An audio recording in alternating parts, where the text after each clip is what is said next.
নমস্কার বন্ধুরা, আপনাদের সবাইকে আমার চ্যানেলে স্বাগত জানাচ্ছি। আজকে আমি বাটা মাছের রেসিপি নিয়ে এসেছি, আর এটি আমি খুব সহজ সরলভাবে আপনাদেরকে দেখাবো। বাটা মাছটা রান্না করার জন্যে দেখুন, প্রথমে আমি এই 4টে বাটা মাছ নিয়েছি, ওজনে প্রায় 500 গ্রাম। আর প্রথমে এর মধ্যে কি করব, লবণ আর হলুদ ভালো করে মাখিয়ে নেব মাছগুলোতে। মাছে মাখিয়ে এটা আমরা 5 থেকে 7 মিনিট পর্যন্ত রেখে দেব। পুরো দুপিঠে ভালো করে লবণ হলুদটা মাখিয়ে নিতে হবে। মাখিয়ে নিলাম। এরপরে আমরা যে আর বাকি জিনিসগুলো লাগবে সেগুলো এক এক করে আপনাদেরকে দেখাবো।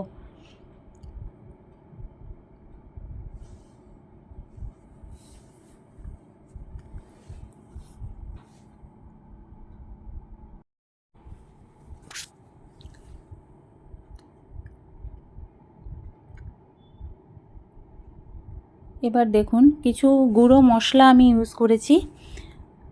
ধনে গুঁড়ো, জিরে গুঁড়ো, লঙ্কা গুঁড়ো, 5 ফোড়ন, এখানে টমেটো কুচি আছে, আর কিছু গোটা মশলা, এগুলো আমি পেস্ট করে নেব। রসুন, গোলমরিচ, সর্ষে, লঙ্কা আর ধনেপাতা কুচি নিয়েছি, লবণ, হলুদ, আর রান্নাটা করব আমি সর্ষের তেলে। এবার চলুন রান্নাটা করি। প্রথমে আমি গোটা মশলাগুলো পেস্ট করে নিচ্ছি। আমি শিলনোড়ায় করেছি, আপনারা চাইলে মিক্সিতেও করতে পারেন। প্রথমে এটাকে আমি ভালো মিহি করে এটার একটা পেস্ট তৈরি করে নেব।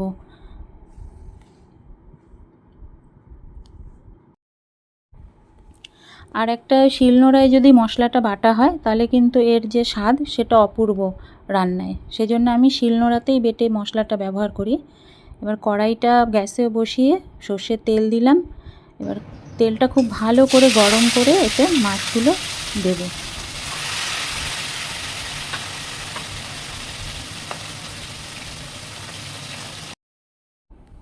এবার মাছগুলোকে আমরা দু সাইডে ভালো মতো ভেজে নেব, একদম গোল্ডেন ব্রাউন করে ভাজতে হবে। এবার মাছগুলো ভাজা হয়ে গেছে, এগুলো আমরা একটা প্লেটে বের করে নেব।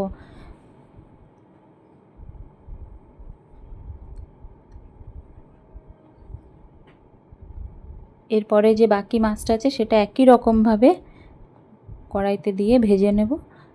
ভেজে মাছটাকে আবার আমরা প্লেটে বের করে নিলাম। বের করে যে বাকি যে তেলটা রয়েছে তার মধ্যে 5 ফোড়ন দিলাম 1 চামচ মতো। 5 ফোড়নটা একটু নাড়াচাড়া করে এতে সবার প্রথমে আমরা টমেটো কুচিটা দেব। টমেটো কুচিটা একটু ফ্রাই করে, কিছুক্ষণ ফ্রাই করে এর মধ্যে কি করব, এটা আমরা একটু নরম হতে দেব। এটা একটু নরম হয়ে গেলে এবার টমেটো কুচির মধ্যে একটু লবণ দিয়ে দেবো, তাহলে টমেটোটা তাড়াতাড়ি নরম হয়ে যাবে। টমেটোটাকে কিছুক্ষণ ভাজার পরে এর মধ্যে আমরা প্রথমে বেটে রাখা যে মশলা সেটা অ্যাড করব।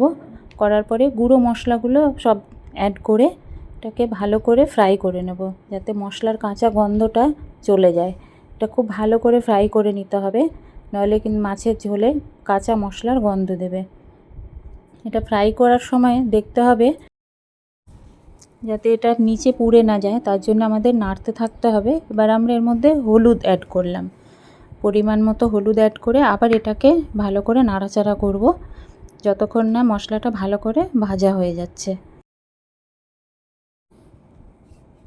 মশলা থেকে তেল যতক্ষণ না আলাদা হয়ে যাবে ততক্ষণ আমাদেরকে এটা ভাজতে হবে, তবেই আমরা বুঝতে পারবো যে আমাদের মশলাটা ভাজা হয়ে গেছে।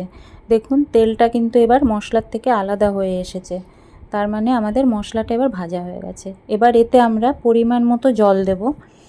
জলটা দিয়ে বেশ ভালো করে নাড়াচাড়া করে নেব এবং জলটা একটু ফোটার অপেক্ষা করব। এবার দেখুন আমাদের কিন্তু গ্রেভিটা এবার ফুটে উঠেছে। এবার ভালো মতো ফুটে গেছে। এর মধ্যে আমরা এবার ভাজা মাছগুলো অ্যাড করব। একে একে করে এই ভাজা মাছগুলো অ্যাড করে দিলাম। মাছগুলো দেওয়ার পরে এটা আবার একটু ভালো করে ফুটিয়ে নিতে হবে। মাছটা ভালো করে ফুটে উঠলো। এবার এর মধ্যে আমি চিড়ে রাখা 2টো কাঁচা লঙ্কাটা দিয়ে দিলাম। এরপরে এটা আরেকটু ভালো করে ফুটে উঠলে এর মধ্যে আমি কুচিয়ে রাখা ধনেপাতাটা অ্যাড করব। ধনেপাতাটা অ্যাড করে দিলাম, এর একটা ভালো সুন্দর ফ্লেভার আসে তবে আপনারা চাইলে ধনেপাতাটা স্কিপ করতে পারেন। এবার আমাদের বাটা মাছের রেসিপিটা তৈরি হয়ে গেল। এবার দেখুন আমি মাছটা সার্ভ করছি। এটাকে দেখেই আপনারা বুঝতে পারছেন ব্যাপারটা কতটাই সুস্বাদু হয়েছে এবং একটা পুরো এলাহি ব্যাপার তৈরি হয়েছে। ধন্যবাদ।